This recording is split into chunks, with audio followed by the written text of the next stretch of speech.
Lucky. Lucky is in the story in my timeline here in 2023. So when this happened, Lucky was approximately about 32 years old. Lucky was half black and half white. So when you go to the needle exchange, if you're not familiar with the needle exchange gives you free needles, long needles, short needles. They give you cottons. They give you ties to tie off your blood. They give you vitamin C to shoot crack. It breaks down the crack so you can extract the coke out of the baking soda. But they give you these brown paper bags. And so whenever you see somebody rolling around, they're holding a brown paper bag, you know that they just got some brand new needles. So I see Lucky, and Lucky says, Tim, do you have any dope? And I'm like, yeah. And he's like, well, if I do this, I forget what it was. He's like, can you get me well?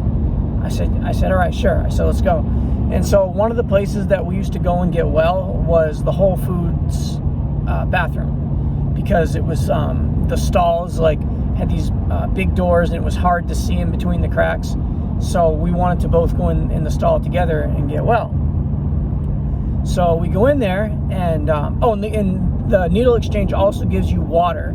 It comes in these plastic tubes, and it's maybe 5 tablespoons of water, filtered water, in these plastic tubes. And so Lucky knows that I have dope, and I'm gonna give him some. And he also knows that I went to the needle exchange because, whoa, just ran over a bottle. Because I told him, and he sees my brown paper bag that I have. And so we go into the Whole Foods bathroom, and Lucky doesn't have anything. So I give him a clean needle, and I'm assuming that Lucky has his own utensils, and if he doesn't, he can ask me. So I'm doing my shot. I'm getting my shot ready, and I see Lucky, and he's got the needle in the toilet. I said, dude, Lucky, are you drawing water out of the toilet? He's like, yeah. I said, dude, you see that I have a bag full of clean needles and waters right here. I said, why would you get water out of the toilet? He's like, oh, I didn't want to wait. I'm like, wait, you mean 2 seconds for me to just grab it? I'm like, dude, that is so bad, man. That's, I've used rainwater, and I've used snow. I've melted snow.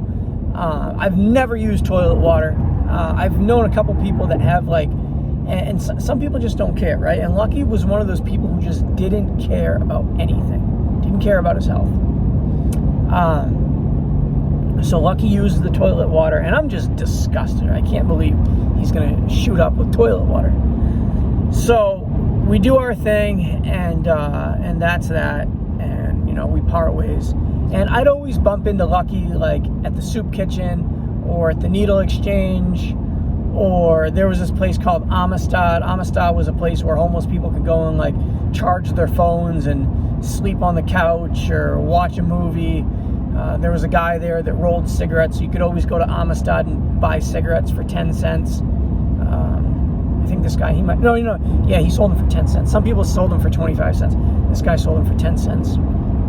Good cigarettes too for 10 cents. I think he's still there at Amistad. So yeah, I'd always bump into Lucky at just different junkie spots. And when you're around the homeless community, the junkie crowd, there's a lot of smart people, and each person possesses their own set of skills. My skill was, I'm good at selling things on the internet. So if somebody wanted to sell something, they would come to me, I would post it, and I had high ratings on my account. So people trusted my account.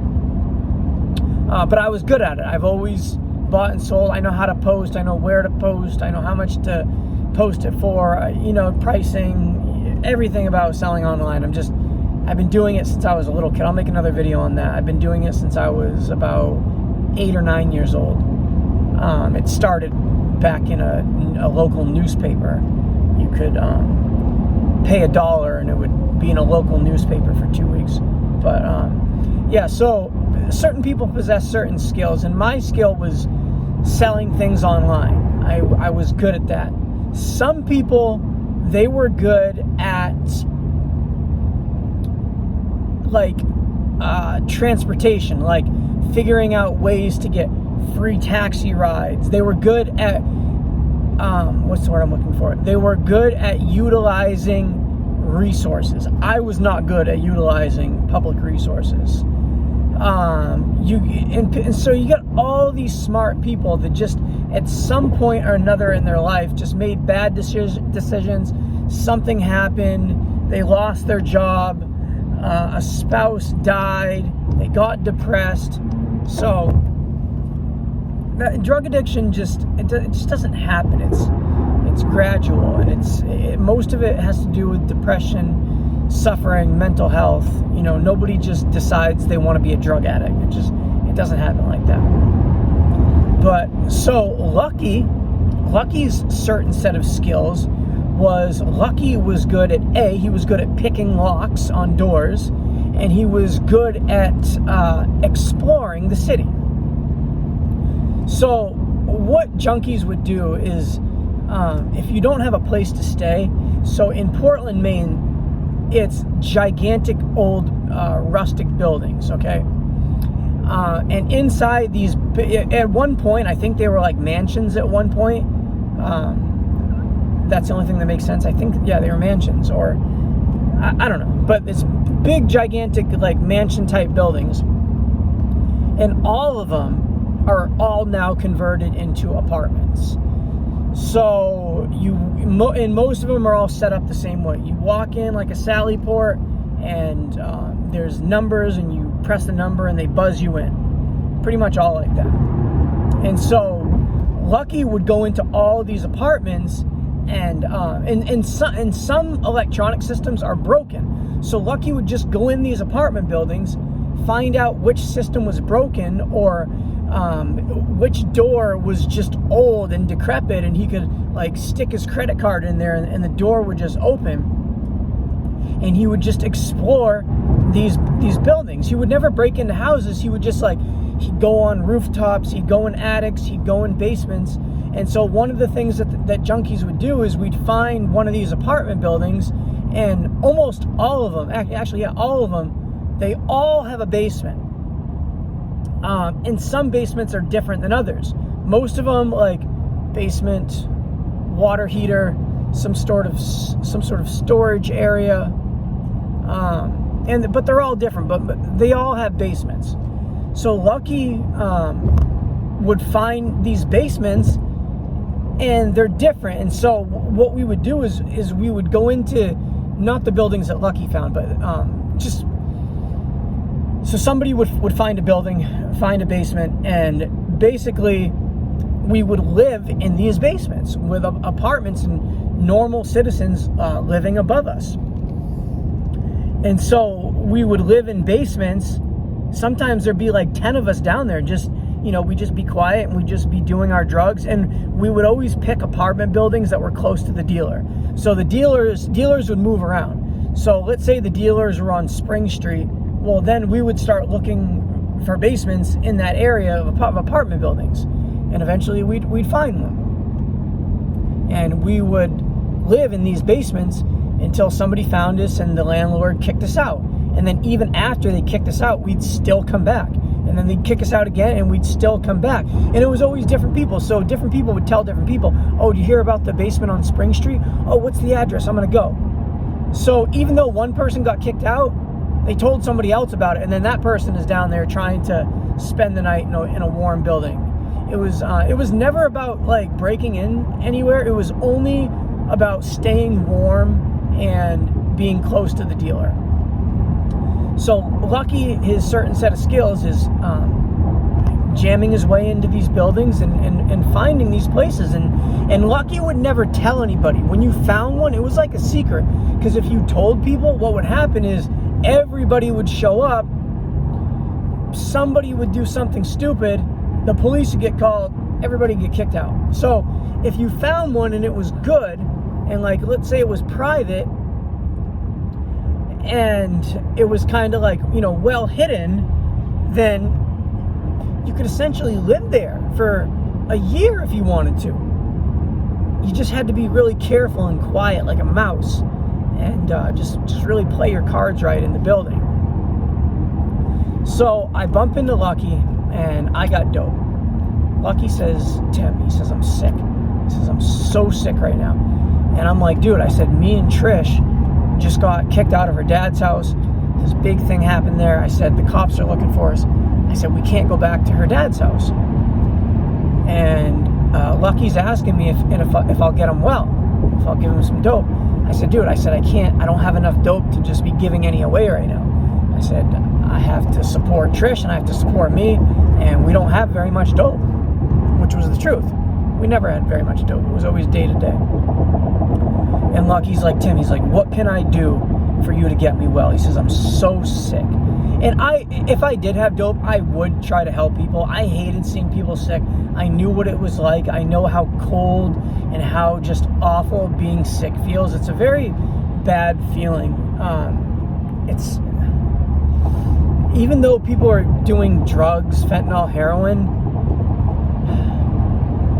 I don't know how to describe this. To be able to get somebody well and help them is still a positive thing to do. Because let's say you're homeless and you're sick, like, as much as you want to tell somebody get a job, getting them well does help them. I mean, I hate saying that, but like, I remember there were a lot of times when somebody got me well and it saved my butt. Like, it saved me from doing something stupid. It saved me from committing a crime. It saved me from potentially dying in the cold because I didn't have any energy to move out of a snowstorm that was getting ready to come. And like, when you're dope sick, you can't move. Like, you're physically paralyzed. Like, people who do fentanyl and heroin know what I'm talking about.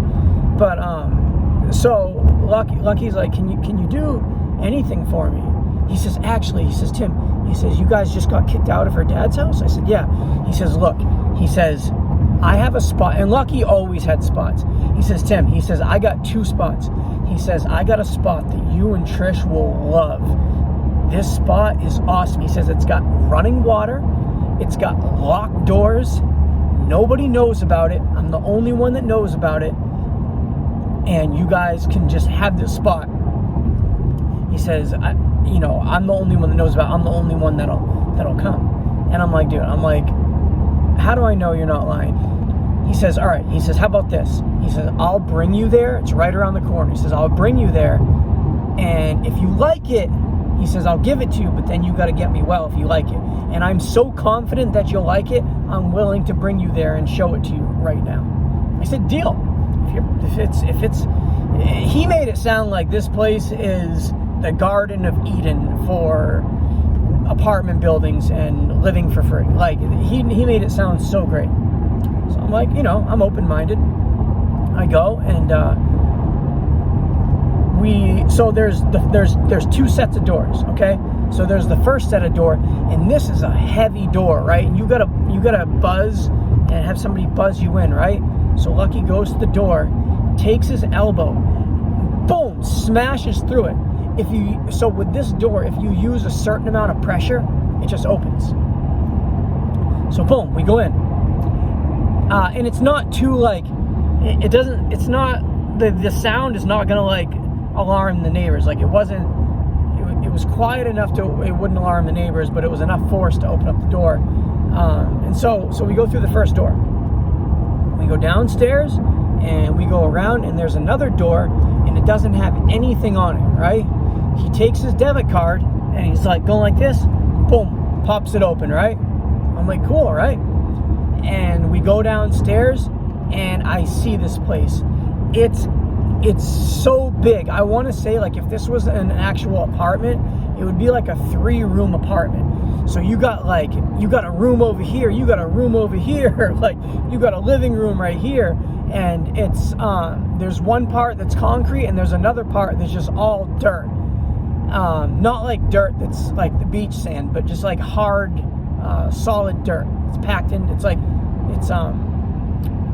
just forest dirt. Like it's below the foundation or whatever.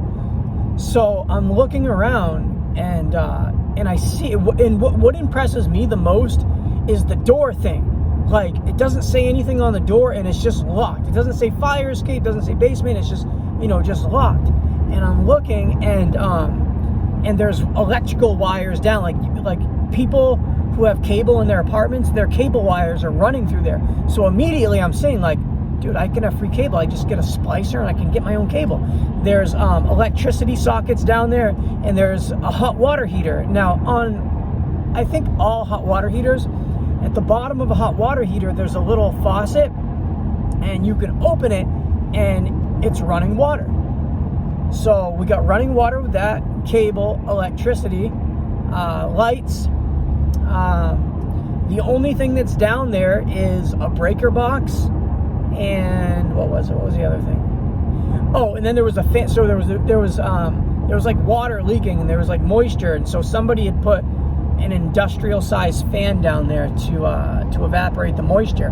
But where the fan was in like a different area. So if somebody came down to move that fan, they wouldn't see like where I'm at on the other side. So I'm ecstatic. I'm like, man, this place is awesome. Okay, I sit here. I said, let's get well. And so boom. So me and Trish went from being homeless to now we got a place, nice warm place to live. And so we lived at this place for quite a long time. I want to say a good 4 months. And I'm going to end here, and then on the next on the next video that I do, I will I'll speak about what went on in this area that we lived in, how we ended up getting kicked out, and more about Trish before she died. Thanks for watching, guys.